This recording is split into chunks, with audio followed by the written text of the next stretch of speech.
Buenas noches. Hoy estamos con Julián Cárdenas.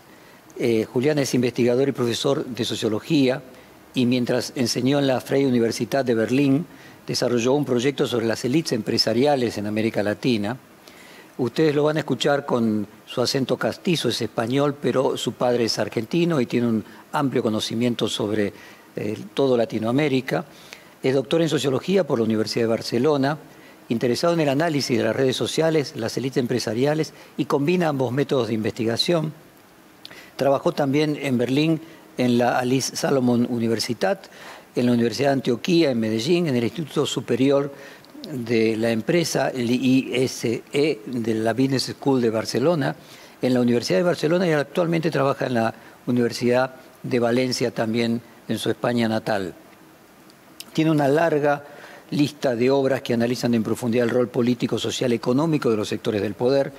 Entre varias publicaciones voy a citar solamente por qué las élites son cohesionadas en algunos países y otros no, análisis cruzado de las élites corporativas en Latinoamérica. Otro es Enredando a las élites empresariales en América Latina, análisis de redes e interlocking directoriales y propiedad en México, Chile, Perú y Brasil. Y otra publicación más, están las élites latinoamericanas transnacionalmente interconectadas. Este año en particular, debido a los efectos del COVID, estudió sus efectos entre el COVID y las élites en distintos trabajos en colaboración. Por ejemplo, voy a rescatar presentación de debate, impactos sociales del COVID-19, un nuevo reto para la sociología y élites empresariales, desigualdad en tiempo de pandemia en América Latina.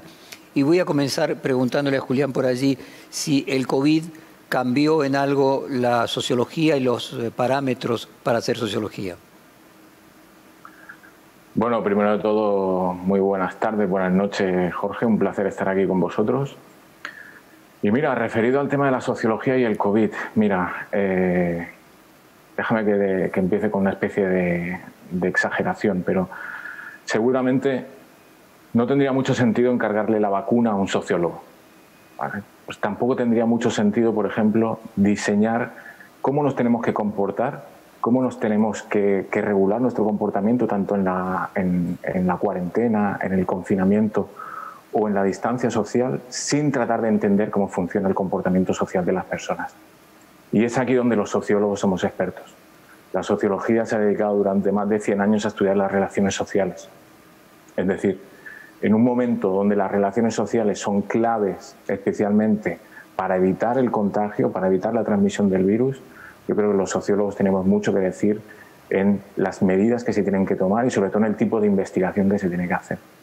Déjame que te ponga dos pequeños ejemplos. Mira, ahora está la gran noticia ahora es la vacuna.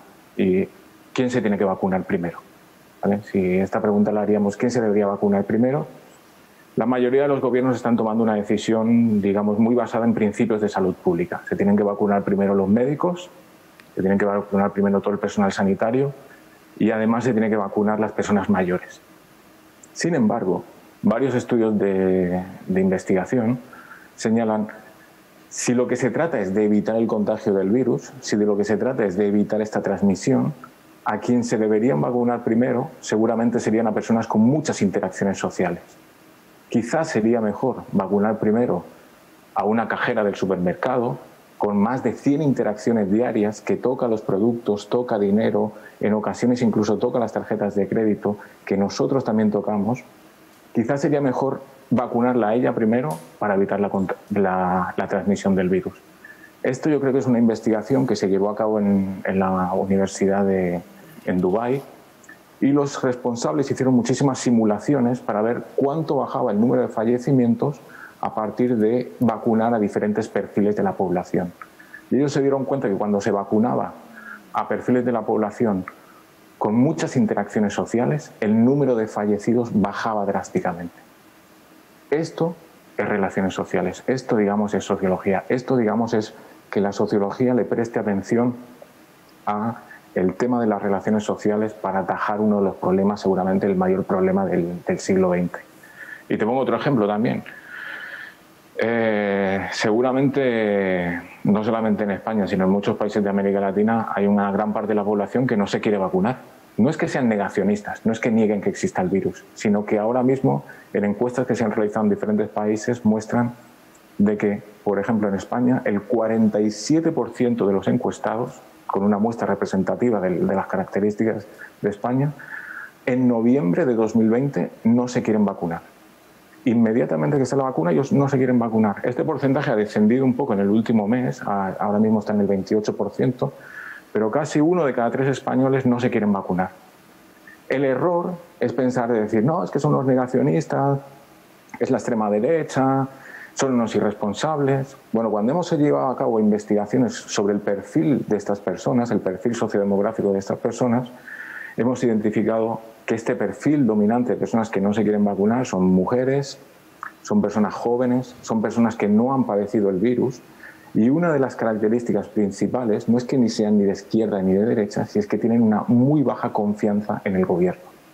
Es decir, la percepción que ellos tienen sobre lo bien o mal que lo está haciendo el gobierno afecta después a su decisión de quererse vacunar o no. Esto es una cuestión llevada a cabo por la investigación sociológica que es muy necesaria hoy en día. Y no es necesaria hoy en día como para sustituir a la médica, no estoy diciendo en ningún momento nada de eso, sino para complementar. Muchas de las medidas que se tienen que tomar ahora y que se han tomado durante el tiempo de cuarentena en España, en Italia, en Argentina, en Chile, han tenido que ver con regular el comportamiento social, en decirle a las personas que ya no podían hacer lo que ellas quisieran, sino que se tenían que comportar, relacionar de determinada manera. Los sociólogos tenemos muchos defectos, pero de algo que es lo que sabemos es de comportamiento social y de relaciones sociales. Yo creo que eso es lo que la sociología tiene para aportar, y yo creo que esta pandemia, cuando la pregunta que me hacías directamente, ¿cómo ha cambiado la sociología con esta pandemia?, yo creo que nos ha dado una especie de bofetada también a los sociólogos, diciendo, oiga, hay que estudiar este presente, no tenemos que estudiar necesariamente siempre el pasado, siempre lo que ocurrió hace 40 años, que sí es necesario, pero tenemos que estudiar este presente, porque muchísimas de las emergencias sociales que ocurren hoy en día, la sociología tiene mucho que decir.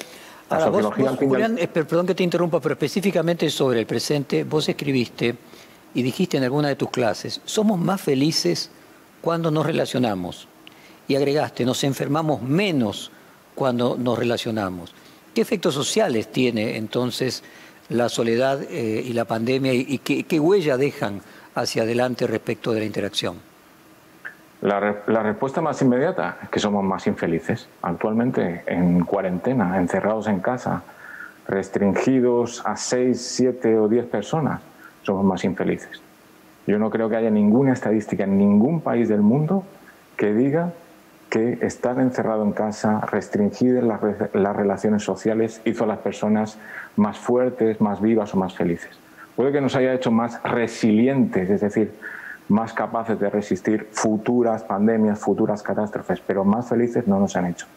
Y te lo cuento con varios ejemplos. Mira, yo tuve la ocasión de, cuando estuve trabajando en Colombia, viví en Barranquilla una temporada, y Barranquilla es una ciudad de la costa del Caribe colombiana y no es ni con palmeras, ni es el paraíso este que toda la gente se puede imaginar al escuchar la palabra Caribe. Los índices de criminalidad son altos, hay muchísimo desempleo. Lamentablemente, no todas las personas que quieren estudiar pueden acceder a la universidad o incluso, digamos, a formación profesional. Sin embargo, en varias encuestas que se le hizo a las personas en Barranquilla, ellos muestran que son muy felices. Y yo me preguntaba, pero si el trabajo es malo, la ciudad es peligrosa, el transporte es horrible, la contaminación es brutal, ¿por qué la gente es tan feliz? De lo que me di cuenta, haciendo, digamos, una especie de investigación más informal y cualitativa, es de que pasan muchísimo tiempo en la esquina. Como hace mucho calor, hace 40 grados todos los días del año, muchísimas personas pasan las tardes en la esquina hablando con los vecinos, con las colegas, con la gente que pasa por allí. Esa interacción le provocaba a las personas un enorme estado de felicidad, entendiendo por felicidad de estar contento, el creerse que una persona es alegre. Eso me llevó después a hacer más investigación un poco más cuantitativa, analizando mayores datos, y encontré que las personas manifiestan que se sienten muy felices normalmente cuanto más interacciones tienen, pero no necesariamente ni con la familia, es sobre todo con lo que se conoce como los colegas, los conocidos. ¿vale? Los kumpas, digamos. Cuanto más interacciones tenían con esas personas, más felices eran. Y la razón que hay detrás de todo esto es que cuando yo estoy hablando con un familiar o cuando estoy hablando con un amigo íntimo, le cuento mis problemas, mis penas, digamos. Entonces el ambiente, digamos, no estoy hablando de a veces siempre cosas muy alegres, ¿no? O cuando llego a casa y hablo con mi mujer y le cuento sobre mi trabajo, no todo siempre es maravilloso. En cambio, cuando estoy hablando con conocidos, cuando estoy hablando con mis vecinos de la esquina o cuando estoy hablando con las personas con las que juego a fútbol, la mayoría de conversaciones que tenemos son conversaciones muy informales, muy sobre bromas, muy sobre a veces reírnos de cualquier cosa. Eso produce a la gente enorme estado de felicidad que a veces contrarresta los problemas de la alta contaminación, la falta de empleo o la falta de oportunidades en educación.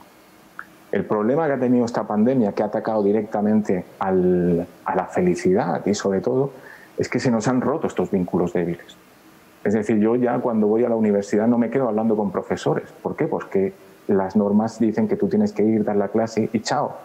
O cuando durante el tiempo de la pandemia y el tiempo álgido, digamos, de cuarentena, teníamos que enseñar online a través de Zoom, por ejemplo, o a través de cualquiera de estas plataformas, la interacción social con los estudiantes era mínima. Era pura clase magistral, sin cámaras a veces, o con cámaras, sin poder ir a tomar un café, sin poder ir a hacer nada, digamos, de conversación, de relaciones informales. Esto lo que hace es que muchísima gente baja, digamos, su felicidad, digamos, baja sus ganas de seguir trabajando, baja sus ganas de seguir estudiando muchas veces. La gente cuando paga 10.000 euros por acudir a una universidad privada no paga solamente el conocimiento que va a obtener. Lo que está pagando también es la interacción. Y esa cosa ahora mismo con la pandemia se ha perdido. Eso nos ha afectado enormemente y claro, no hace falta analizar grandes datos ni hace falta tampoco ser un erudito para ver que ha aumentado muchísimo la depresión, ha aumentado muchísimo cuestionamientos que nos hacemos de nuestra vida, de nuestras cosas, pero es por esa falta de contacto con estos vínculos débiles que nos proveían de muchísima alegría y de muchísima felicidad al fin y al cabo. Julián, déjame cruzar el tema del coronavirus con un tema al que vos has dedicado muchos años de investigación, que es el tema de la inequidad y las élites, especialmente en Latinoamérica. En uno de tus escritos vos hablaste de los distintos efectos que producía en el aumento o reducción de la desigualdad tanto la peste negra como la gripe española, ¿no? La primera habías dicho que tenía efectos de reducción de la desigualdad y que en el segundo caso no lo tuvo tanto. Entonces la pregunta es, ¿por qué hubo esas diferencias en reducir o ampliar la desigualdad? ¿Y qué crees que va a pasar respecto a la desigualdad con el coronavirus? Sí, hay diferentes estudios que muestran los efectos, digamos, cuando ha habido una gran pandemia a nivel mundial o incluso a nivel nacional. Y aunque siempre se mira del lado más catastrófico, hay algunas investigaciones que muestran de que en algunos casos lo que se produjo es una reducción de la desigualdad, ¿vale? En el sentido de decir, se tuvieron que repartir herencias. El problema con el reparto de herencias es que la herencia se tiene que repartir entre muchos hijos. Estamos hablando de años 1900, donde las personas nuevamente tenían 10, 11 hijos, 7. Por tanto, se redistribuye ya no en una sola familia, sino que pasa a varias. Otra de las consecuencias es que al haber una alta mortalidad de personas, de campesinos, digamos, el trabajo del campesino pasó a valer más. Ya no había gente con la que recoger, digamos, manzanas, patatas o calabazas, ¿vale? Entonces subió el precio, digamos, que se le pagaba a los agricultores porque no había en ese entonces, ya que muchos de ellos lamentablemente murieron.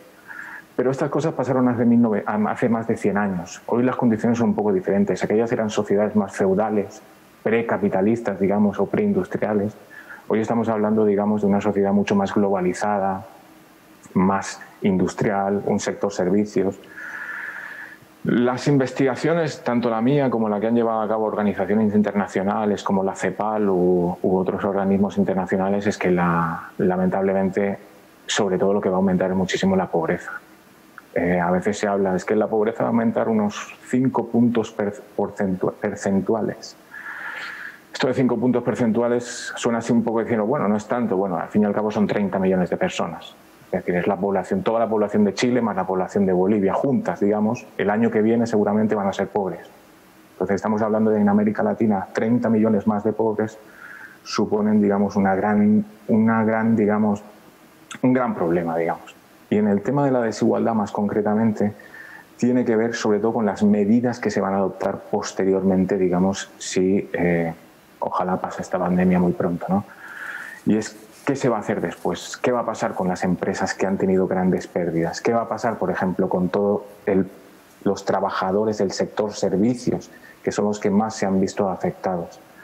Aquí la mayoría de estudios, incluido el nuestro que hicimos, es que la desigualdad va a aumentar muchísimo. Va a aumentar muchísimo, y especialmente en América Latina, por una característica que tiene América Latina que no la tiene Europa, que es el trabajo informal. El trabajo informal es enorme en América Latina. En algunos países llega al 40, 50%.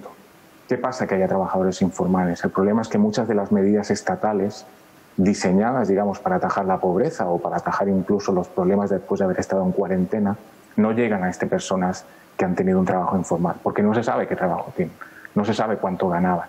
Es decir, no está registrado ni por el Estado ni por institutos de estadística. Entonces se diseñan muchas medidas, digamos, para favorecer a familias, para favorecer a empleados, pero nunca o muy pocas van destinadas al tema del trabajo informal. Y el problema es que esos son muchos. Entonces, al haber muchísima población en el trabajo informal, esta gran parte de la población que trabaja en el sector informal ahora mismo ya ha descendido, digamos, muchísimo en ingresos y posiblemente se ve afectado el año que viene más. Julián, y vos también en tu análisis dijiste, te voy a leer textualmente, la mayor similitud en las demandas de las élites empresariales está en la política fiscal. Todos priorizan la reducción, exoneración o suspensión del pago de impuestos sobre rentas y ventas. En el ámbito fiscal es donde las élites empresariales latinoamericanas han usado más su poder para influir políticamente y bloquear reformas que graven sus ingresos o riquezas. ¿Qué diferencia hay en el comportamiento de las élites europeas y las latinoamericanas? Y específicamente si encontraste alguna diferencia particular a partir del COVID. Sí, mira, esa investigación que realizamos en América Latina con mis colegas, con Diego Martínez y Francisco Robles, analizamos las demandas de los empresarios en 5 países. Veíamos qué piden ellos, ¿no? Y la mayoría de ellos pedían muchas medidas, digamos, pero había una clara, y es que se les bajaran los impuestos. Especialmente, y eso nos sorprendió un poco, porque se les bajaban los impuestos en países donde las élites empresariales pagan poco, digamos, en tasas de impuestos. Pagan poco comparativamente con otros países. Es decir, el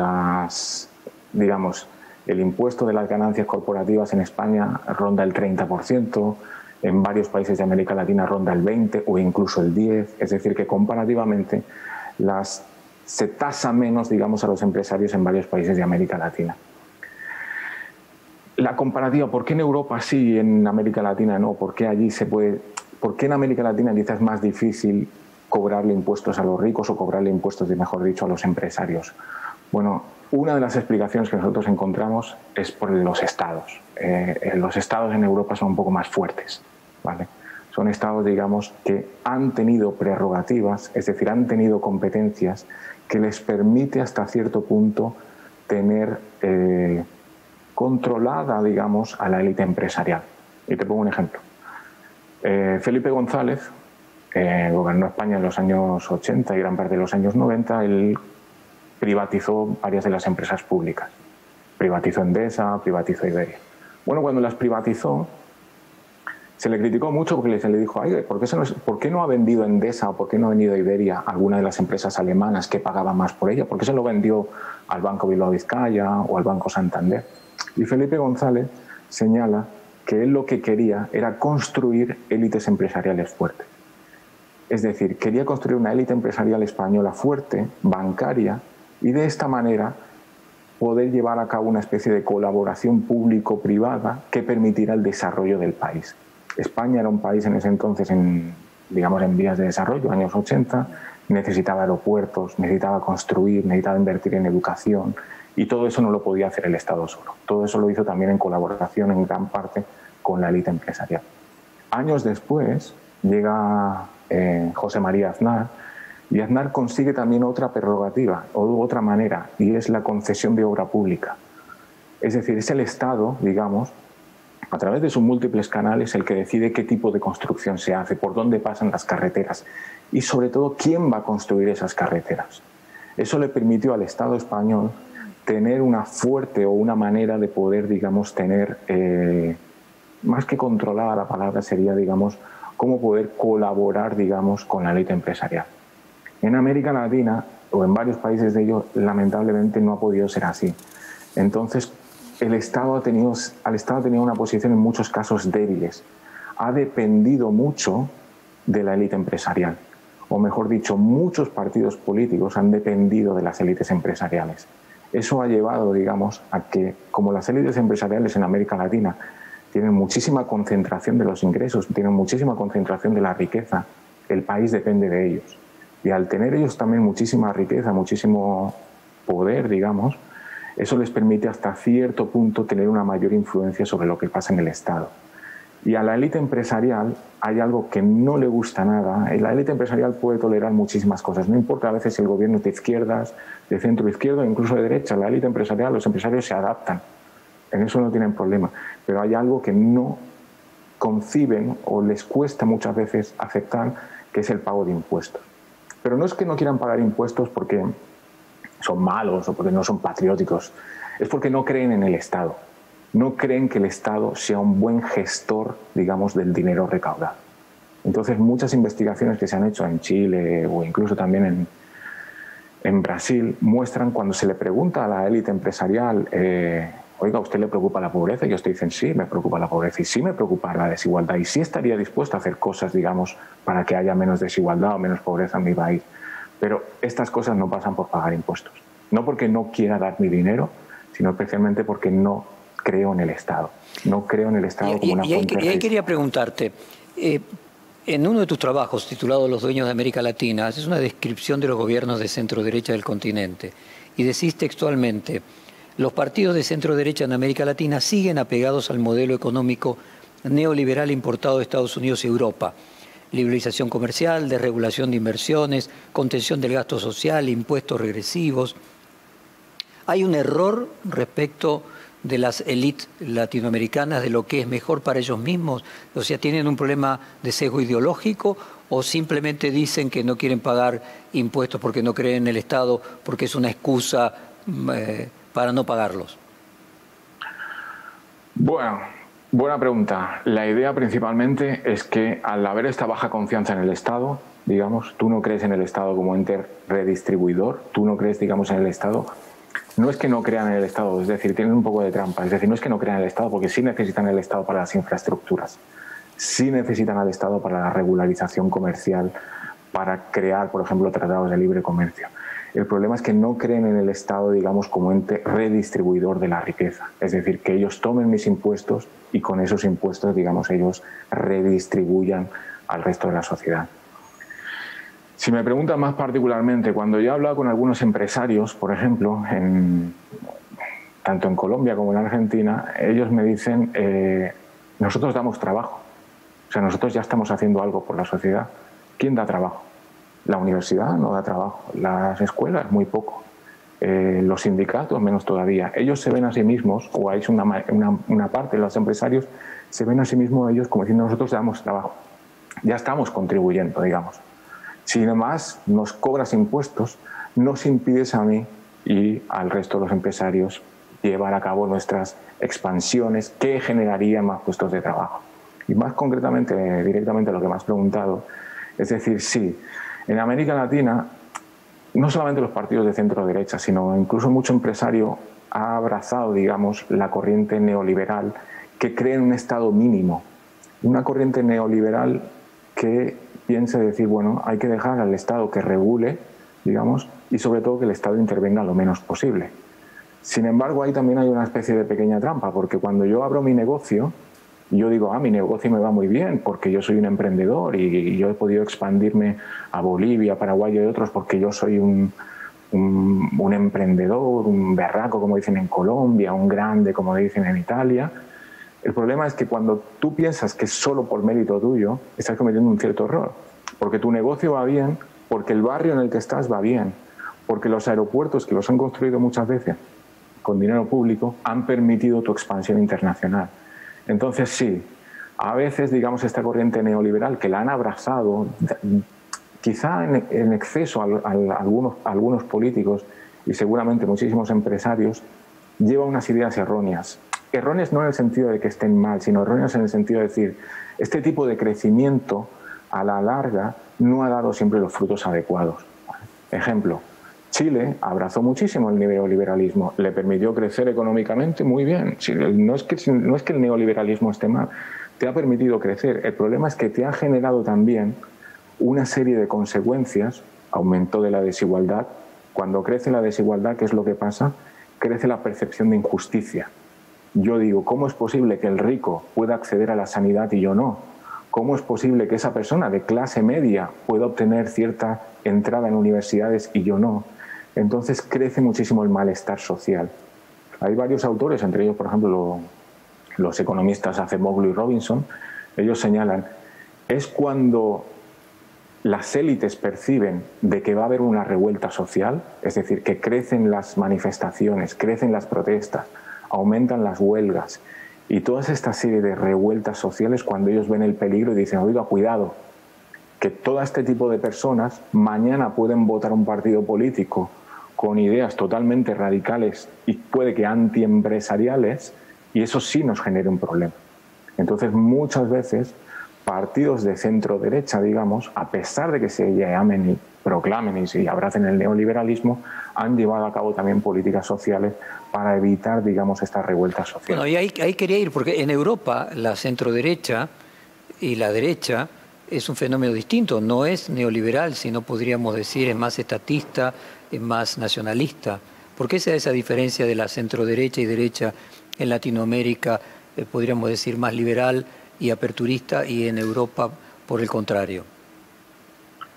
Bueno, la razón tiene que ver muchas veces con corrientes de pensamiento que hay en los diferentes continentes, pero para ponerte un ejemplo más concreto, en Hungría, por ejemplo, que gobierna el centro-derecha o derecha con Viktor Orbán, por ejemplo, él tiene unas políticas muy proteccionistas. A pesar de estar en la Unión Europea, él lleva a cabo políticas sociales, por ejemplo, que a pesar de que esté obligado a que beneficien al resto de personas de la Unión Europea, las hace solamente para las personas de Hungría y es muy difícil también hacer injerencia desde fuera.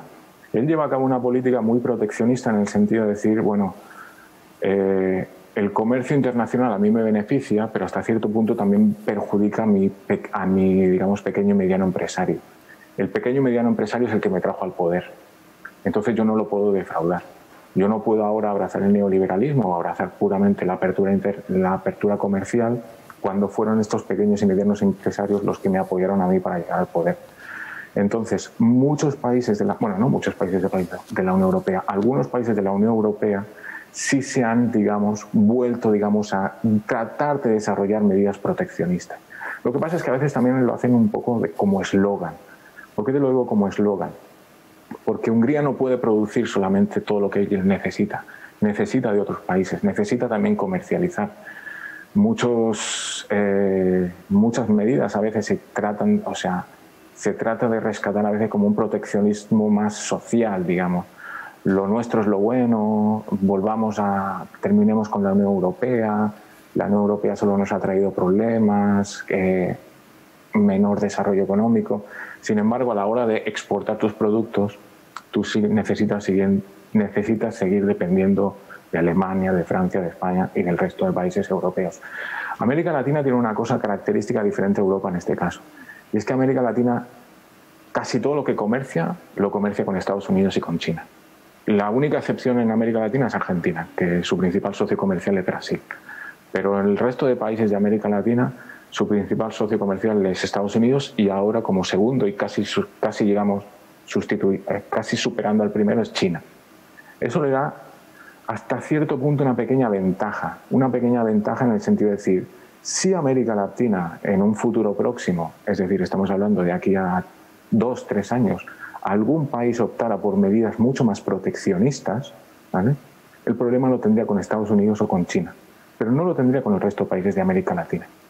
En cambio, en Europa sí. Si mañana algún país de la Unión Europea dice, sí, yo voy a poner muchas medidas proteccionistas, no quiero que entren los productos franceses a España, oiga señora, si usted no quiere que entren los productos franceses a España, mañana se bloquean las exportaciones de España a otros países y España quedamos totalmente en la ruina.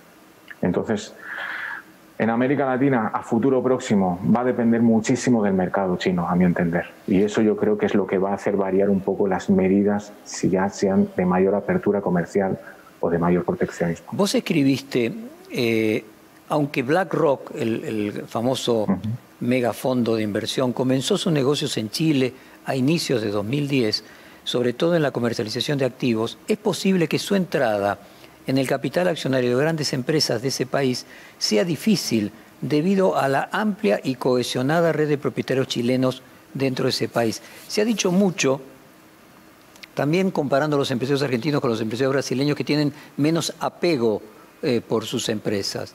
En tu análisis de las élites latinoamericanas, ¿encontrás algún sesgo diferente entre los empresarios argentinos y los del resto de América Latina? Bueno, los empresarios argentinos tienen una característica que la tienen pocos, digamos, en América Latina, y es que están muy poco cohesionados entre ellos. La élite empresarial chilena está muy unida entre ellos. ¿Qué significa que estén muy unidas entre ellos? Que en las juntas directivas de las grandes empresas chilenas hay empresarios de los diferentes grupos. Y además, incluso en algunos casos comparten propiedad. Por ejemplo, las élites en México, por ejemplo, hay empresas mexicanas donde participan diferentes grupos, participan Slim, participan Peñoles, participan diferentes grandes grupos económicos y comparten propiedad y no pasa nada. Sin embargo, en Argentina, la característica que hemos visto durante los últimos años no es una cuestión de ahora, ni del último gobierno, ni del anterior, sino es una cuestión, digamos, mucho de los últimos casi 40 años, es que los empresarios argentinos están muy poco cohesionados entre ellos. Esto hace de que sea muy complicado a veces negociar con ellos. Negociar en el sentido de decir, sí que comparten a veces similares intereses. El problema es que es muy complicado sentarlos a todos en una mesa. Como es muy complicado sentarlos a todos en una mesa, siento a algunos. Como siento solamente a algunos y negocio yo con ellos, estas cosas que yo negocio los va a beneficiar a ellos. Entonces el resto de los empresarios dicen, oiga, usted está beneficiando solamente a los empresarios de la capital y al resto de las provincias no. O, en otros casos, como ha ocurrido, usted está beneficiando solamente a la soya, a los empresarios de la soya y a los demás no. Yo creo que lo que falta un poco en Argentina es esta cohesión mayor de las élites. Lo que pasa es que en algunos casos muchos ven en esto en un problema. Yo no necesariamente lo veo en un problema. Muchos de los grandes desarrollos que se han hecho en varios países han sido, digamos, cuando la élite estaba unida. Cuando la élite empresarial en Estados Unidos, por ejemplo, era más cohesionada, competían entre ellos, pero se sentaban en una mesa, podían negociar con Ronald Reagan o con otros políticos anteriormente, se podían hacer cosas como coordinar, por ejemplo, para que se redujera la inflación, llevar a cabo a veces políticas, digamos, medianamente coordinadas que beneficiaran a casi todo el sector empresarial. En los últimos años, incluso en Estados Unidos, hay un estudio de Mark Misucci muy interesante que muestra cómo esta élite se ha ido fragmentando. Como entró capital extranjero no le interesa nada las cosas de Estados Unidos, lo que le interesa, digamos, es la rentabilidad. Muchos empresarios también se fueron, o grandes familias se fueron desapareciendo, fueron entrando, digamos, managers más profesionales. La élite se fue, digamos, un poco fragmentando en Estados Unidos. Y él evidencia en sus estudios cómo esto ha tenido muchísimas más problemas para Estados Unidos. Mayores tasas, por ejemplo, de digamos, una política exterior mucho más descoordinada, un aumento de los precios, empresas que se van a México y que dejan enorme desempleo en Detroit o en otra de las grandes ciudades. Es decir, tener una élite muy fragmentada impide llevar a cabo muchas veces políticas de desarrollo empresarial coordinadas que beneficien, digamos, a gran parte del empresariado. Yo creo que no es este el principal problema, pero esto es una de las cosas características que tiene Argentina. ¿Pero por qué? Le pregunto al sociólogo, está bien, es una descripción, podríamos decir, un diagnóstico. Ahora, ¿a qué atribuís esa diferencia a los empresarios argentinos al resto de los empresarios latinoamericanos? Bueno, yo creo que no han existido gobernantes políticos que hayan tratado de promulgar esto. Esto que hicieron las élites en México, de sentarse todas unidas, no viene de ellas de iniciativa propia. Viene digamos, de la época del PRI, que en la época del PRI ellos dijeron, vamos a crear asociaciones empresariales, que la creen ellos, pero nosotros vamos a poner todas las condiciones para favorecerlos. ¿Qué tipo de condiciones las ponen para favorecerlos? Que ellos dicen, bueno, vamos a negociar, pero no vamos a negociar con el señor Slim y después con el señor Peñoles por separados, no, vamos a negociar con la asociación. Entonces los empresarios saben que se tienen que asociar, saben que tienen que crear una asociación.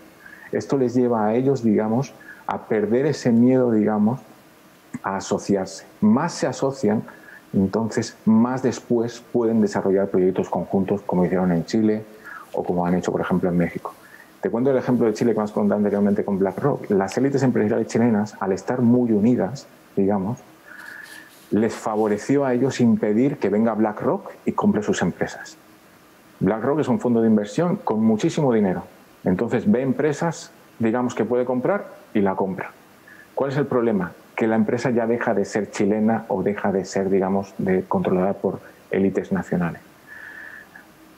El empresario, el que las vendió las acciones, gana, pero el resto pierde a veces una empresa energética que puede estar controlada ahora por un fondo de inversión que lo que menos le interesa, digamos, es digamos, a veces el servicio, lo que más le interesa es la rentabilidad de la empresa o la revalorización de las acciones. Y otro ejemplo con el de la élite chilena es que no siempre esto beneficia, digamos, a todo el país. Por ejemplo, la élite chilena también, al estar muy cohesionada, cuando Michelle Bachelet ha tratado de reformar, digamos, las AFP, los fondos de pensiones, se ha encontrado con una élite tan unida que ha preferido que nunca entre el Estado a gestionar los fondos de pensiones y que este negocio de controlar, digamos, el dinero de las pensiones siga estando en manos privadas. Esto a la élite empresarial le da mucho poder. Sin embargo, también es una ventaja a veces para los estados tener élites empresariales unidas porque te permite negociar con ellos en bloque. Y cuando negocias en bloque con ellos, ellos piden cosas más para beneficio de todos, no para el beneficio de todo el país, pero sí para el beneficio de todo el empresariado. Vos escribiste, y de hecho es una de las preguntas que te haces en el tráiler de tu libro El Poder Económico Mundial, ¿por qué Carlos Slim está feliz? ¿Por qué? Te hago la pregunta. Bueno, Carlos Slim es el empresario máximo y tiene una característica, Carlos Slim. Que Carlos Slim, bueno, déjame que te cuente primero cómo se hizo súper rico Carlos Slim para la audiencia. Carlos Slim era un gran empresario, ¿eh? Sin embargo, Carlos Slim era muy amigo de Salinas, del presidente de México. Y cuando fueron a privatizar las telecomunicaciones, Telmex, Carlos Slim dijo, bueno, yo te lo acepto, yo te lo compro, yo me encargo de Telmex, pero durante 6 años tengo que tener el monopolio. Es decir, se tiene que mantener el monopolio, digamos, de que yo tengo que ser la única empresa en México que pueda proveer servicios de telefonía. Y Salinas dijo, bueno, por supuesto, sí, pues somos amigos. Así se hizo él multimillonario. Y se hizo multimillonario y, a diferencia de otros millonarios, Carlos Slim ha tenido una estrategia en algunos casos un poco diferente al clásico empresario. Y es que Carlos Slim, cuando ha ido a comprar empresas al exterior, ¿vale? Ejemplo, compró Fomento de Construcciones y Contratas, que es una de las grandes empresas constructoras de España, ¿vale? Él hace una cosa y él dice, bueno, yo no toco nada, ¿vale? Pero esta empresa es mía, ¿vale? Y eso a él le provee enorme capital político, ¿vale? ¿Por qué? Porque al que comprar la empresa, si él dijera, bueno, ahora vienen mis amigos, los mexicanos, y ahora lo hacemos al estilo nuestro, se estaría cargando todos los directivos españoles que tenían buenos contactos políticos. Entonces él dice, bueno, yo la compro y no toco nada, ¿vale? Sin embargo, ahora Carlos Slim ya no es un empresario mexicano, ya es el empresario global por excelencia. Compró el New York Times. ¿Qué hizo en el New York Times? ¿Dijo que se tienen que publicar cosas que a él le convengan o que beneficien a sus empresas? No, no toca nada, pero tiene también este poder, digamos, estructural que se le llama. Es decir, oiga, no nos metamos con un Slim porque es nuestro dueño, ¿vale? No, esto no quiere decir que nosotros no publiquemos, no sigamos la línea editorial del New York Times, hacemos lo que queremos, pero nuestro dueño es Carlos Slim. Carlos Slim no toca nada, pero Carlos Slim controla muchísimas empresas alrededor del mundo que a veces nosotros no somos conscientes. Hay una película que le dice, tú puedes estar trabajando para... ¿Cómo era? Puedes estar trabajando para Kaiser Sosé y ni siquiera te das cuenta. Bueno, pues tú puedes estar seguramente comprando productos que benefician al fin y al cabo a Carlos Slim y no te das cuenta. Y te pongo un pequeño ejemplo para terminar. BlackRock también compró una empresa de Slim, pero Slim tuvo una cosa y no se dejó comprar, digamos, tan fácil. Dijo, bueno, yo te vendo mi empresa, te vendo una parte de mi empresa, BlackRock, el superfondo de inversión de Estados Unidos, pero uno de mis hijos es directivo de otra empresa. Y si nosotros miramos el Board of Directors, el Consejo de Administración de BlackRock, ahí hay un Slim. Decime, ¿cómo describiría lo que el interlocking de directores y las relaciones de las empresas para compartir directivos? Mira, los interlocking directors son las relaciones entre empresas cuando comparten directivos. Eso significa que cuando un directivo pertenece a varias juntas directivas al mismo tiempo, crea una relación entre estas empresas. Es decir, lo que él escucha, lo que él aprende, incluso, digamos, en otro consejo de administración, aunque hay unos ciertos secretos de sumario, él lo puede, digamos, extrapolar, digamos, o aplicar, digamos, en otras empresas. El estudio de estas relaciones entre empresas por compartir directivos es una de las cosas que más se ha hecho en sociología para tratar de entender cómo están las élites organizadas. Y aquí los estudios que hemos llevado a cabo nos muestran que muchas veces nosotros, la gente del común, piensa que los empresarios son todos iguales. Y los empresarios puede que tengan algunas características muy similares entre ellos, pero los grandes empresarios están muy diferentemente organizados a nivel mundial. Ejemplo, hay países, Costa Rica, El Salvador, donde las élites están muy fragmentadas, casi no tienen interlocking, casi no tienen relaciones entre ellas, ¿vale? Colombia, otro ejemplo característico y muy extraño. Muy extraño en el sentido de decir, hay una élite en Bogotá, hay otra élite en Medellín, hay otra élite empresarial en Barranquilla, otra totalmente diferente en Cartagena, y no tienen muchas relaciones entre ellas, ¿vale? Es decir, no comparten sus juntas directivas, ¿vale? ¿Por qué? También la pregunta que siempre me haces, ¿por qué? Principalmente porque muchas de ellas son élites o grandes empresarios todavía familiares. Es decir, aplican mucho esta lógica del empresario familiar, del grupo económico familiar, en el sentido de decir, bueno, yo tengo que tener en mi junta a mi hijo, a mi yerno, depende del yerno, y, digamos, a otras personas de mi confianza. Pero abrir mi junta directiva a un empresario de la competencia, bueno, este miedo, por ejemplo, en muchos países se perdió. Ejemplo en Chile, ejemplo en México, ejemplo en España, ejemplo en Francia. ¿Por qué? Porque los empresarios vieron que también cuando ellos estaban unidos, digamos, cuando compartían juntas directivas, digamos, tenían también un mayor poder. ¿Por qué? Porque podían llevar a cabo acciones colectivas, digamos, en beneficio de muchos de ellos. Ejemplo, tratados de libre comercio, por ejemplo. Voy a proponerte entrar en un capítulo que tiene que ver con los valores. Vos mencionabas de que no había grandes diferencias respecto de los valores, de los malos valores de los inmigrantes y de los propios españoles, los inmigrantes en España. Quiero hacer una comparación con los distintos países de Latinoamérica, pero te pido unos minutos para una tanda comercial y ya volvemos.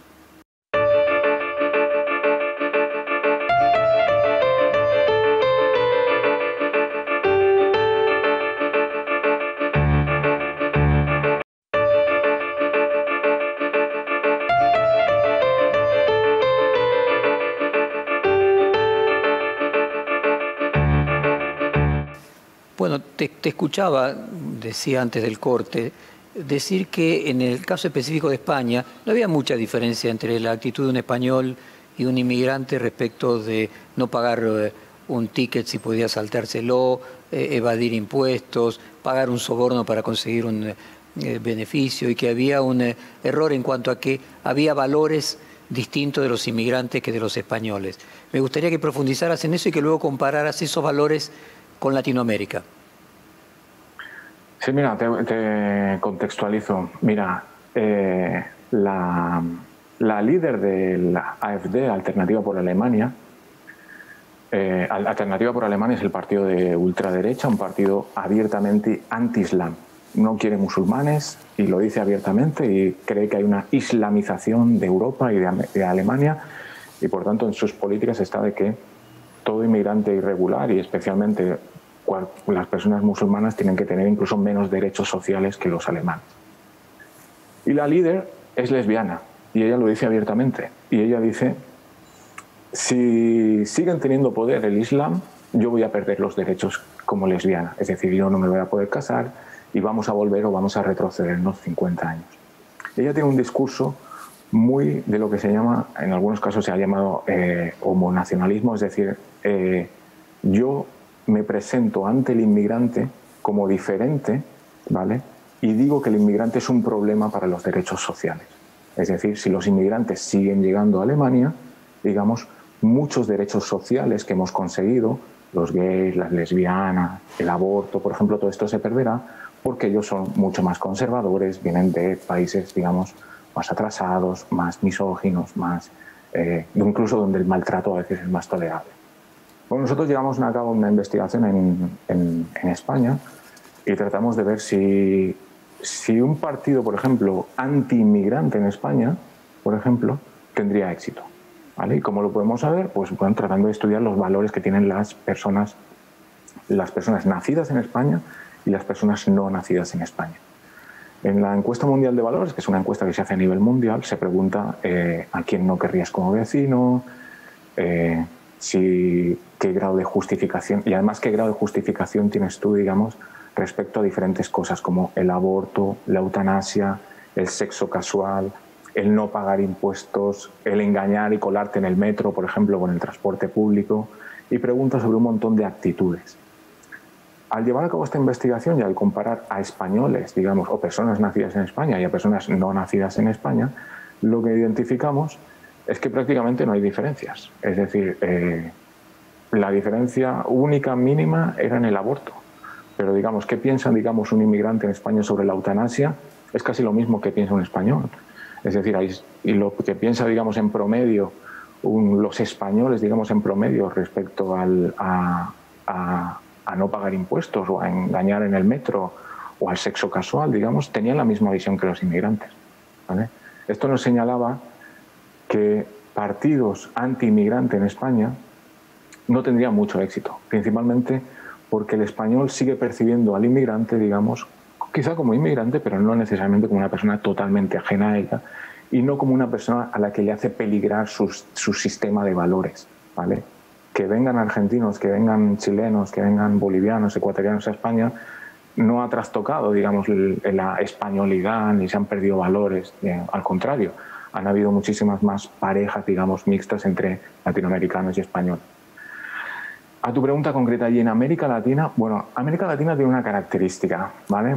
Quizá en Argentina podría ser un caso un poquito aparte, pero muchas gran parte, Colombia, Perú, Ecuador, son países donde normalmente siempre han sido ellos los inmigrantes, es decir, ellos han inmigrado a Europa o han inmigrado a Estados Unidos. Esto cambia un poco con los problemas de Venezuela.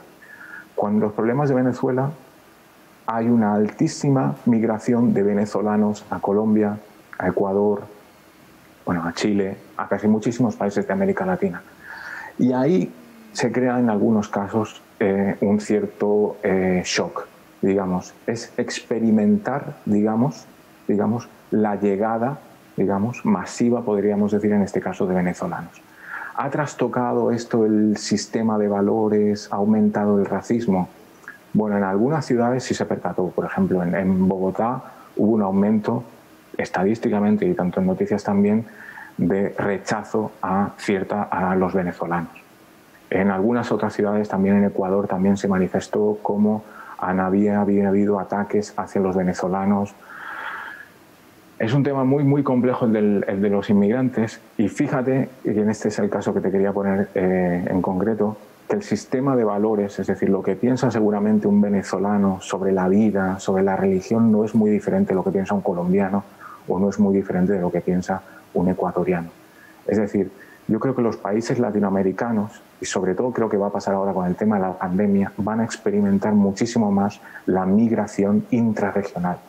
Es decir, personas que emigran a otros países de América Latina, ya no a Europa, ya no quizá a Estados Unidos, sino quizá a otros países de América Latina en busca de trabajo o cualquier otra manera de subsistir.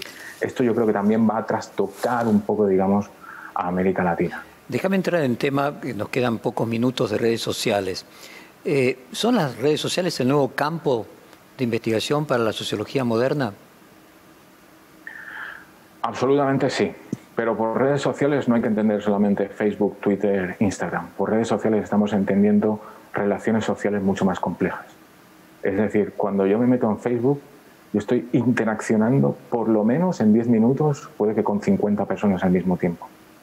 No estoy viendo fotos de otras, esas cosas ya, digamos, pasaron, pero sí estoy viendo opiniones, noticias que comparten, valores que están transmitiendo, digamos, a través de vídeos, a través de noticias, a través de imágenes, otras personas. Esta altísima interacción, no solamente con conocidos, porque las cosas que vemos en Facebook no son solamente con conocidos, es una cosa que también está pasando en la realidad.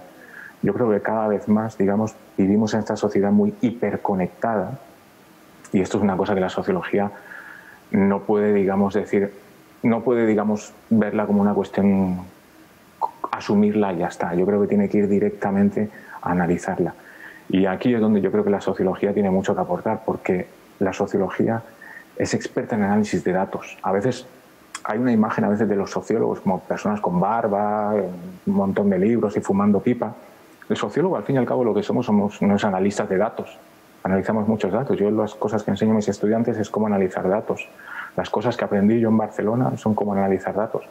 Entonces, el análisis de datos sobre cuestiones de redes sociales yo creo que va a ser imperativo, y no solamente para la sociología, sino yo creo que para la sociedad, para ver, digamos, cómo vamos, digamos, a afrontar todas las consecuencias de la pandemia, cómo vamos a reorientar nuestros negocios, ya no basado en lo que yo creo, porque ya no hay un creo, digamos, no hay una pandemia a la que referirnos anteriormente y decir apliquemos lo que se aplicó hace 10 años. No, nos encontramos ante un panorama, un escenario totalmente nuevo. Requiere del análisis de datos, datos que van ocurriendo a veces al mismo tiempo que se van recolectando, para reorientar, por ejemplo, los negocios, para reorientar, por ejemplo, la atención, tanto atención médica como atención de los profesores. Los profesores también se encuentran ahora con un estudiantado que le ha perdido el miedo a la enseñanza online, que necesita también fuentes de conocimiento alternativas más allá de las del profesor, y yo creo que el análisis constante de datos, digamos, es lo que le va a proveer a la sociología, por decirlo así muy bonito, un largo futuro. Vos dijiste, muchas veces me pregunto por qué hay sociólogos tan importantes y famosos, si al leerlo todo me parece demasiado obvio y sin mucha relevancia. Me saltan dudas sobre si soy yo un ignorante, escribiste algo que es muy probable, o es que hay personajes que se hicieron famosos y no sabemos por qué, y los seguimos poniendo en las bibliografías. Y me parece que, y mencionaba así que es puro bla bla, tiene que ver con que ese tipo de sociólogos no utilizaban los datos como elemento esencial para la construcción de sus hipótesis, y vos lo que marcás es que a partir de las redes sociales y la nueva cantidad de datos que no solamente aportan las redes sociales, la sociología pega un salto copernicano, un cambio en la posibilidad de hacer análisis de datos duros. Sí, mira, en la cita que leías te lo reconfirmo, lo de que soy un gran ignorante. Yo a veces cojo libros y digo, como no he entendido nada. Y es un libro, digamos, de un sociólogo súper famoso y lo releo y sigo sin entender nada. No es que el sociólogo se exprese mal, es que a veces yo no lo entiendo.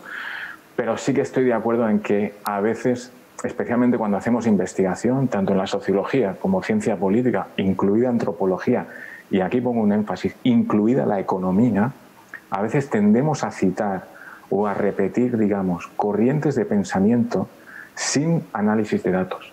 Es decir, estamos creyendo, digamos, esta serie de creo en el neoliberalismo, creo en el keynesianismo, creo, oiga... Es como la metafísica, podrías decir, que son metafísicos. Sí, yo creo que ahora mismo tanto el estudiante de sociología como de economía, como de ciencia política, no le tiene miedo a los datos. Y incluso mi hermana, por ejemplo, no estudió ninguna de estas carreras científicas sociales, estudió filosofía. Ella trabaja en un banco, ya no le tiene miedo a los datos. Con los datos... Perdóname, a ver, ¿sería comparable lo que vos decís de las redes sociales a lo que pasó, por ejemplo, la psiquiatría entre con las teorías de Freud, que en muchas de ellas no existían los instrumentos para poder hacer un análisis, y que luego los avances de la técnica y la neurología permitieron descubrir cuestiones que los datos confirmaban como evidencia y que en el siglo XIX podían ser solo conjeturas? Yo lo que le pongo énfasis es analiza datos y verás si lo que dice el sociólogo, el que estás leyendo, es cierto o tiene aplicación. Quizá no, o quizás sí. No se trata de a veces de acertar o de predecir el futuro. Se trata de analizar datos y con esos datos, al fin y al cabo, hacer investigación para diseñar políticas públicas, mejorar tu negocio o incluso atender mejor a un cliente. Eso es, yo creo, digamos, la gran énfasis que hay que ponerle a la sociología. Es el análisis de los datos. Analizando esos datos a ti te permitirá ser un mejor profesional. No necesariamente un erudito, no necesariamente el descubridor de una super teoría, pero sí, digamos, de un profesional el que está brindando un servicio o una iniciativa mejor. Julián, y para concluir, los físicos, o algunos físicos, creen que cuando la tecnología avance lo suficiente como para que haya datos de todo, la física va a ser la mejor herramienta para poder explicar la realidad. Y algunos sociólogos, probablemente los de la generación anterior a la tuya, creen que no, que por el contrario, solo la sociología va a ser lo que permita siempre, no importa el avance tecnológico que se produzca, ser un mejor interpretador de la realidad, porque la diferencia entre el significante y el significado es perpetua hacia la limitación humana y que finalmente la comprensión de toda la realidad siempre es una representación humana. ¿Cómo te colocas frente a estas dos hipótesis? Mira, me coloco con los sociólogos que defienden, digamos, de que la física no va a poder proveer respuestas a todo. Y te lo pongo con un ejemplo precisamente con el fútbol que tienes atrás, que tienes una imagen de la selección argentina. Y te lo pongo un ejemplo concreto, no es una conjetura. Las apuestas deportivas, las webs de apuestas deportivas, estas para aportar quién va a ganar el próximo partido, quién va a meter más goles o quién va a ganar el Mundial, están basadas en el análisis de enormes cantidades de datos. De esta manera ellos calculan probabilidades de qué equipo puede ganar o qué equipo puede perder. Bueno, a pesar de que ellos se basen en algoritmos, en pura física de los datos, después la propia empresa toca esos datos y dices, aunque la probabilidad y el algoritmo y la física y el Big Data me acaba de decir que Argentina va a ganar el Mundial, ¿vale? Yo, ¿vale?, hago una intervención humana como analista y experto, en este caso en deporte, y digo, no, esto no puede ocurrir porque seguramente no va a pasar. Entonces el propio humano reinterpreta esos datos y son esos datos muchas veces los que vemos reflejados en las apuestas deportivas. Es decir, te estoy hablando de que una web de apuestas deportivas hay intervención humana para corregir las probabilidades que la física de los datos le da. Porque a pesar de que la física de los datos te pueda decir que un equipo va a ganar, digamos, el experto en fútbol, digamos, sabe que esas cosas puede que no pasen con tanta probabilidad como te dicen los datos. Entonces, yo sigo rescatando, digamos, lo que decían los viejos sociólogos y yo creo también los presentes, de que se necesita, digamos, la interpretación sociológica, digamos, y de las ciencias sociales para también complementar, digamos, el análisis físico de los datos. O sea, Julián, larga vida para los sociólogos. Larga vida para los sociólogos y larga vida, por supuesto, para todos. Bueno, muchísimas gracias por esta hora de conversación. Fue un placer grande. Gracias a ti, Jorge, un placer mío.